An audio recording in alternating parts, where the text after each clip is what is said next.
रस्ता पाहिजे, लाईट पाहिजे, पाणी पाहिजे, गटर पाहिजे, ड्रेनेज पाहिजे, क्रीडांगण पाहिजे, गार्डन पाहिजे. यासाठी काय पाहिजे? यासाठी निधीची आवश्यकता आहे. आणि निधी कोण देऊ शकतं? निधी आमदार, खासदार, मंत्री, प्रधानमंत्री हे निधी देऊ शकतात. आता तुमच्या समोर या निवडणुकीमध्ये दोन पर्याय आहेत. एकीकडे महायुतीचे आम्ही सगळे मंत्री महोदय आहेत, खासदार आहेत, आमदार साहेब तुमच्या समोर बसलेले आहेत. आणि आपल्या समोर काँग्रेस आहे. काँग्रेस ज्यांचं या जिल्ह्यामध्ये एकही विधानसभेत आमदार नाही, राज्यामध्ये त्यांचं सरकार नाही, राज्यामध्ये त्यांचा मंत्री नाही, केंद्रामध्ये तर त्यांचा प्रश्नच येत नाही.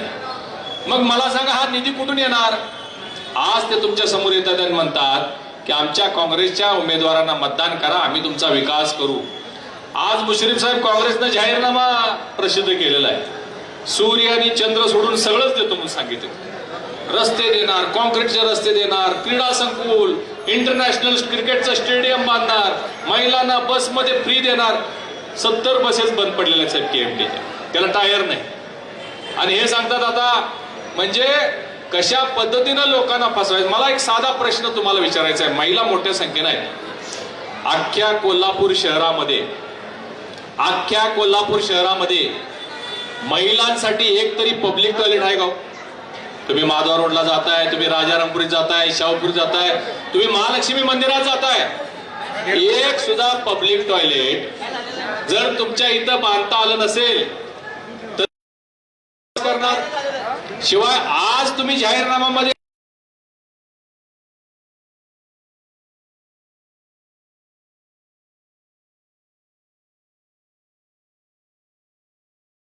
असताना यातली एकही गोष्ट त्यांनी केली नाही. आणि आता ते म्हणतात की आम्हाला संधी द्या. आणि म्हणून अतिशय विचार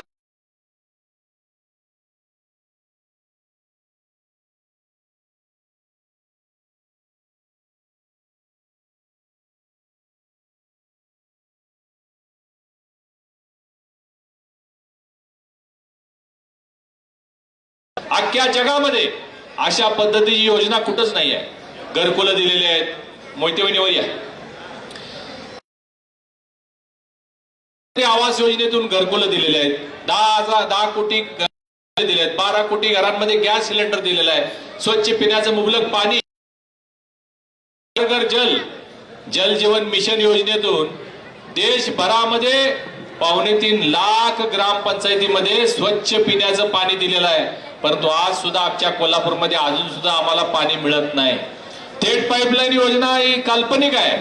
ते सांगतात की पूर्ण झाली, ते जाऊन आंघोळ करून आले सगळं. आपण अजून कोल्हापुरात तुमच्या प्रत्येक, मी आठवड्याला 15 दिवसाला या इथं मिरजकर तिकटीला महिलांचा घागर मोर्चा बघतो. महिलांनी आंदोलन केलं, पाणी आलं नाही, आम्हाला पाणी पाहिजे, आम्हाला थेट पाईपलाईन नको, आम्हाला मुबलक. म्हणजे हे सगळं फसवून प्रत्येक वेळी एक टॅगलाईन द्यायची काहीतरी, आमचं ठरलंय, तुमचं ठरलंय, जनता काय म्हणते, अमुक तमुक.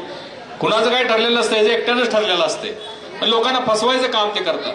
आणि म्हणून मी आपल्याला सांगतो, आपल्याला फसायची गरज नाही. आपण 10 वर्षातल्या केंद्र राज्य सरकारच्या सगळ्या योजना बघा. आता लाडकी बहीण योजना किती महत्वाकांक्षी योजना आहे. ज्यावेळी ही योजना घोषित झाली त्यावेळी काँग्रेसच्या लोकांनी अपप्रचार करायला सुरू केला की फसवी योजना आहे, हे पैसे मिळणारच नाही, ते सरकार फसवतंय. पण वेळोवेळी आपल्याला सगळे हप्ते मिळतात का नाही? आणि म्हणजे ग्रामीण भागामध्ये तर मी फिरतोय, एवढ्या मोठ्या प्रमाणात महिलांचा प्रतिसाद आहे या लाडक्या बहीण योजनेला की ग्रामीण भागातल्या महिला सांगतात की घरामध्ये 200-400 रुपये जरी आम्हाला लागले तरी नवऱ्याकडे मागायला लागायचे. बाजार आणायचा असू दे, काहीतरी मुलाबाळांचा आणायचं असू दे, टिकली घ्यायची म्हणलं तरी नवऱ्याकडे पैसे मागायला लागायचे. आता उलट झालंय. आता टिंग वाजला की ताई बँकेत, नवऱ्याचं लक्ष असते कधी टिंग वाजते त्याकडे. आणि मग ती आली बँकेत की म्हणते जरा पुढच्या आठवड्यात मी परत देतो. म्हणजे परिस्थिती कशी बदलली बघा. महिलांची सुद्धा आता अर्थशक्ती वाढवण्याचं काम आमच्या सरकारनं पोहोचवण्याचं काम, एक विकासाचा रोडमॅप घेऊन, विकासाचं विजन.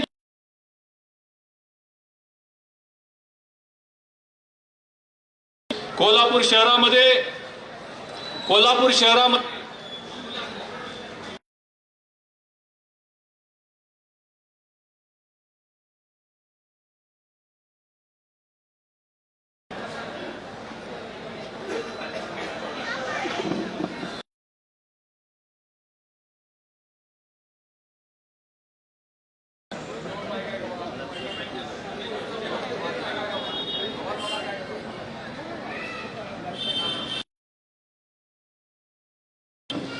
कोल्हापूर शहराचा कायापलट बदलण्याच्या दृष्टिकोनातून सर्व नेते मंडळी, मुश्रीफ साहेब आहेत, आंबेडकर साहेब आहेत, क्षीरसागर साहेब आहेत, मी खासदार आहे, अमोल माडिक आमदार आहे, आम्ही सगळी मंडळी ही सामाजिक कामामध्ये आणि विकास कामामध्ये झोकून देऊन काम करणारी मंडळी आज या मैदानावर उतरलेल्या. आम्हाला आमच्या कोल्हापूरचा विकास पाहिजे, कोल्हापूरचा चेहरा मोहरा बदलायचा आहे, कोल्हापूरला स्मार्ट सिटी बनवायचा आहे आणि हे बनवण्यासाठी आपल्या सगळ्यांची साथ आम्हाला पाहिजे. चारही उमेदवार कर्तव्यदक्ष आहेत, कर्तृत्ववान आहेत.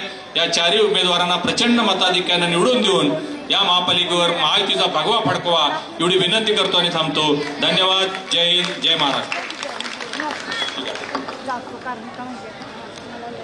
आमदार हसन मुश्रीफ साहेब आता आपलं मनोगत व्यक्त करतात.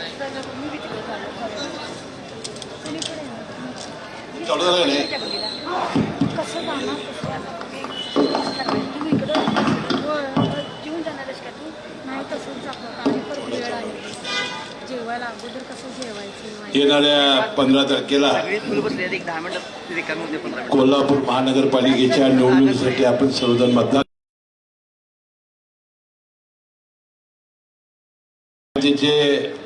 उमेदवार आदिल बाबू फरास, संजय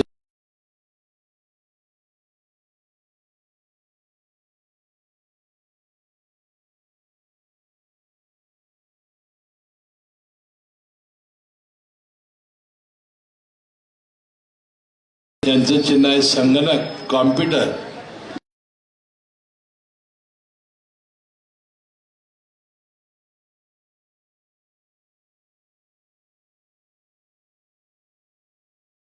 राज्यसभेचे खासदार धनंजय महाडिक, या ठिकाणी उपस्थित माजी महापौर फरास वहिनी.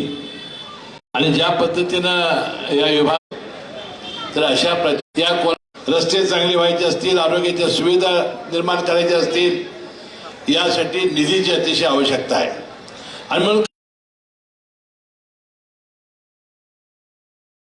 सत्ता नाही, या जिल्ह्यामध्ये एकही आमदार ज्यांचा नाही, हे निधी कुठून आणणार आहे. आणि आज तरी फक्त काय एक वस्तू सोडून बाकी सगळं त्यांनी मान्य केलेलं आहे, सांगितलं. म्हणजे एवढा जाहीरनामा प्रसिद्ध केलेला आहे. याला निधी लागतो. नुसत्या लोकांना फुल ताबा देऊन आणि मी या निमित्ताने काँग्रेस पक्षाच्या सगळ्या नेत्यांना विनंती करणार आहे की विधानसभेच्या निवडणुका होणार नाहीत, त्यामुळे सुतराम शक्यता आपण आपल्या सगळ्या उमेदवारांना परत घ्याव्यात. आम्ही तुम्हाला गॅरंटी देऊ की येणाऱ्या 5 वर्षात या त्याने आपल्या उमेदवार सगळ्यांनी परत घ्याव्यात. आणि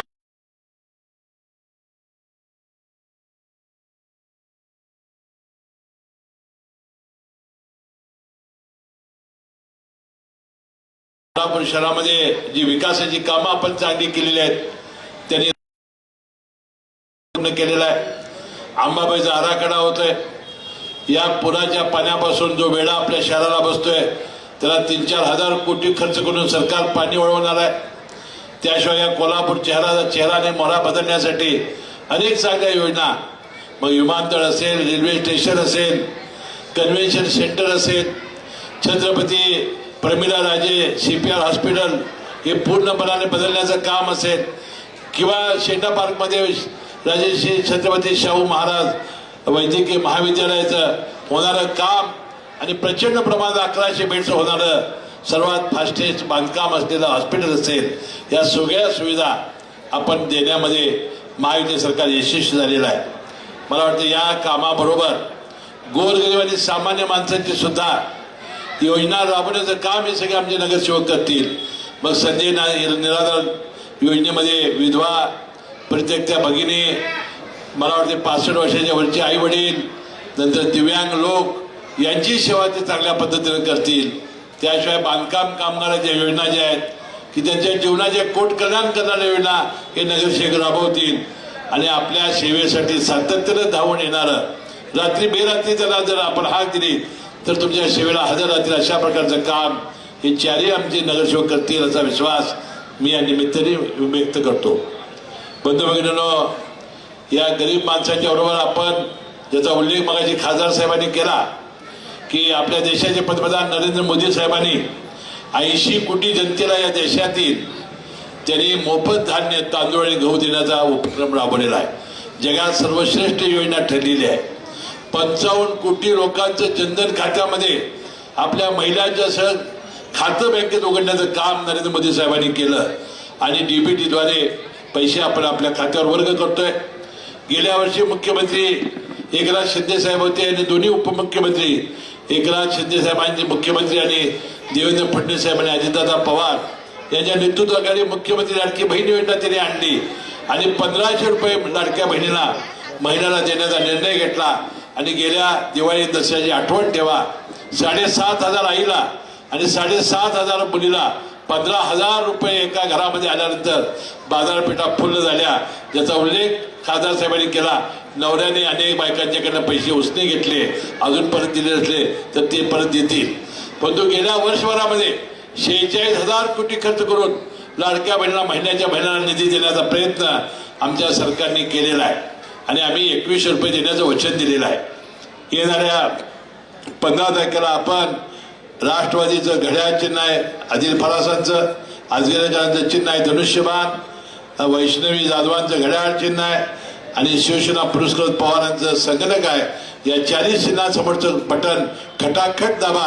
2100 रुपये दिल्याशिवाय आम्ही राहणार नाही एवढं वचन या निमित्ताने देतो आणि येणाऱ्या 15 तारखेला याला प्रचंड मतांनी निवडून देऊन त्याला सेवा करण्याची संधी द्यावी अशी विनंती करतो. आणि पुढची एकच सभा आता राहिलेली आहे आणि 1 तास राहिलेला आहे, तर मला आपण जायला परवानगी द्यावी. पुन्हा एकदा कुठल्याही प्रचाराला बळी न पडता, आमिषाला बळी न पडता या 4ही उमेदवारांना निवडून द्यावं अशी कळकळीची विनंती करतो. आपली रजा घेतो. जय जय महाराज. धन्यवाद. यानंतर आपले आमदार श्री राजेश क्षीरसागर साहेब यांना विनंती करते की त्यांनी मार्गदर्शन करावं. बोला छत्रपती शिवाजी महाराज की जय. जय भवानी, जय शिवाजी, जय शिवाजी, जय भवानी. छत्रपती शाहू महाराजांचा, विजय असो. मुख्यमंत्र्यांच्या लाडक्या बहिणींचा. बरं वाटलं ना घोषणा? तुम्ही कंटाळलाय पण, आणि म्हटलं मला आता हे आणि कोण आला नवीन भाषण करायला, भूक पण लागली सगळ्यांना.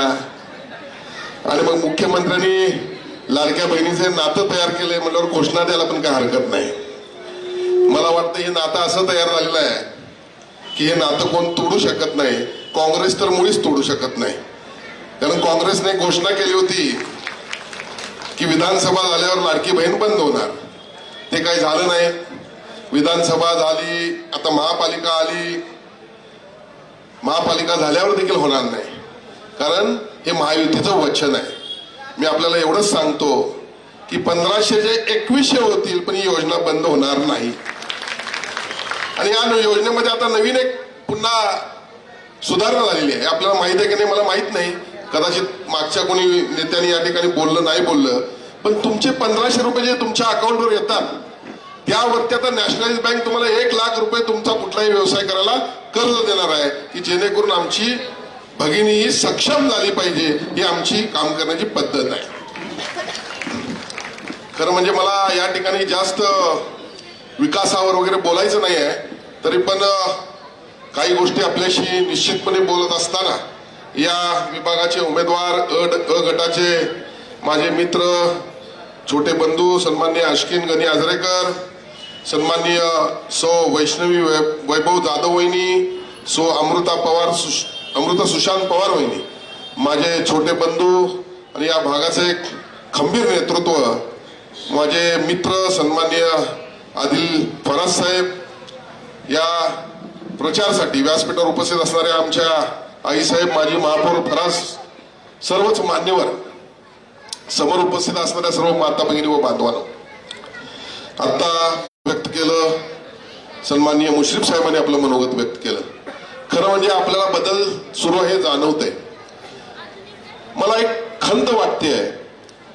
गेल्या काही दिवसामध्ये या मतदारसंघामध्ये काही नीच प्रवृत्तीचे लोक आहेत. हे अतिशय खालच्या दर्जाचा जातीवाद करण्याचा प्रयत्न करतात. जातीवाद कुणावर करावं? हा माणूस आदिल फरास तुमच्या 24 तासापैकी कधी घरात काही असो, कुठलीही अडचण असो, तुमच्या मदतीला धावून येणारा आहे की नाही तुमचा भाऊ? नसला तर मला सांगा, आणि असला तर हात वर करा. राजकारण कुठं असावं, त्याची मर्यादा काय असावी? बघा, माझ्या निवडणुकीमध्ये पण माझ्या विरोधकाने असाच काही विरोध प्रचार केला. म्हणजे ते पावड्यामध्ये एक पिल्लू बसलंय, ते फक्त काही खोटं बोलतोय आणि त्याला आपण ऐकतोय. आणि ह्या अनिलबाईनं त्या चौकात उभारून त्याला चॅलेंज दिलं, तू कसलं रे पेनड्राईव्ह काढतोस, माझ्याकडे अनेक कॅसेट आहेत. हा असा माझा भाऊ आहे. आणि कसला जातीवाद? मी या ठिकाणी यादी आणल्यास या दोघांच्या पण कामांची, आमच्या अश्किनबाईचे वडील गणी आजरेकर, आमचे बाबू फराज साहेबांचं तर आजोबांच्यापासून हे सगळं या ठिकाणी संपूर्ण आपल्याशी असलेलं नातं आहे. आता बघा, हे जातीवादी असते तर अंबाबाई मंदिरातली कामं केली असती का? पलीकडच्या रंगभैरव मंदिरातली कामं केली असती का? त्या ठिकाणी मारुती मंदिर आहे, मी उद्घाटनाला गेलो, ती कामं झाली असती का? म्हणजे कुठल्या थरावर आपण जातो? राजकारण करायला पण मर्यादा असल्या पाहिजे. आता या काँग्रेसच्या पायाखालची वाळू घसरलेली आहे, आणि म्हणून हे काँग्रेसचं षडयंत्र आहे. या विभागामध्ये मला खात्री आहे माझ्या देवेंद्र समाजाचे नागरिक राहतात. अनिलबाई, तुम्ही काही काळजी करू नका. अश्विनबाई, तुमच्या पण वडिलांनी या ठिकाणी मराठा समाजाचे ज्यावेळी मुकमोर्चे निघाले त्यावेळी मोठं योगदान तुमचं आहे. ही दोन्ही घराणे आहेत ना, ही समाजसेवा करणारे आहेत, जातीवाद करणारे नाही, हे लक्षात घेतलं पाहिजे. कोणीतरी त्या पावड्यातनं निर्माण केलेली पिल्ली आहे, त्यांनी काही मेसेज टाकायचे, आणि खऱ्या अर्थानं मग आपण चांगल्या कार्यकर्त्यावर अन्याय करणार का, हे आता माता भगिनी ठरवलं पाहिजे. किंवा मी म्हणेन की या मतदारसंघामध्ये, या प्रभागामध्ये 27,000 जी जनता आहे, तिने स्वतःच्या मनाला प्रश्न विचारला पाहिजे की हा कार्यकर्ता जातीवादी आहे का? सन्माननीय शिवसेना प्रमुखांनी या कोल्हापुरामध्ये पहिला मुस्लिम महापौर घडवला, तो आदिलबाईंचे वडील आहेत, हे लक्षात घेतलं पाहिजे. आणि म्हणून आपलं प्रेम आहे, देशावर प्रेम आहे, स्वतःच्या जातीवर धर्मावर देखील प्रेम असावं, पण दुसऱ्याला काही म्हणलं तर चालतंय का?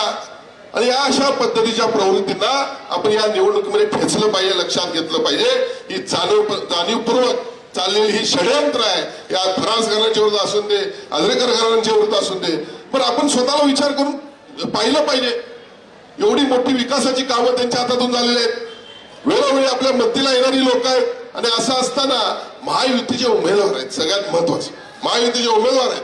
असं असताना हे काँग्रेसचे बगलबच्चे अशा पद्धतीनं षडयंत्र या ठिकाणी करत असतील तर आपल्या सर्वांची जबाबदारी आहे की मोठ्या फरकानं ज्या पद्धतीनं हे षडयंत्र सुरू आहे त्या पद्धतीनं 10-12 हजारच्या वरती मताने या सर्वांचा विजय झाला पाहिजे, आणि आपली जबाबदारी आहे बंधू भगिनी.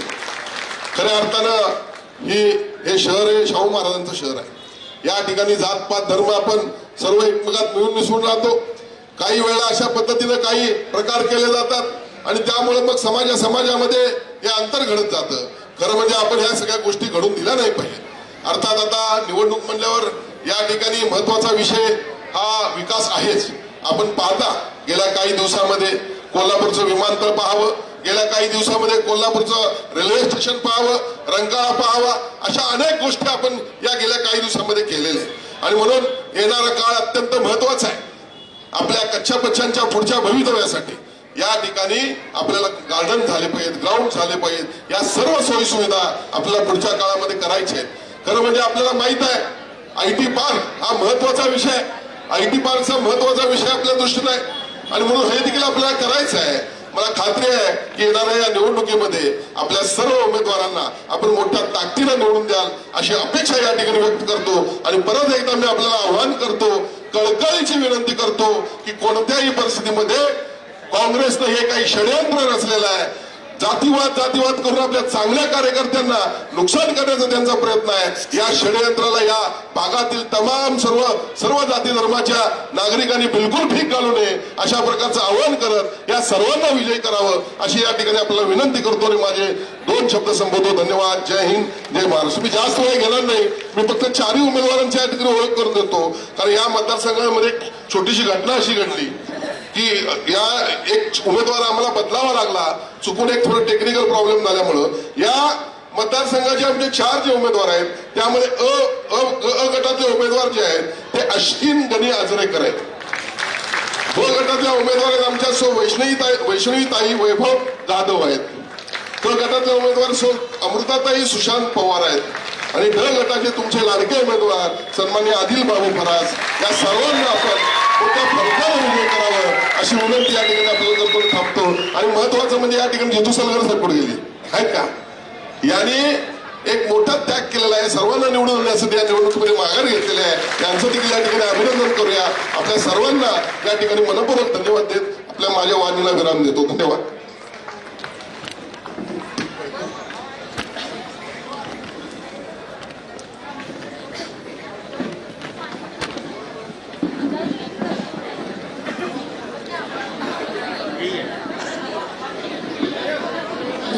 धन्यवाद.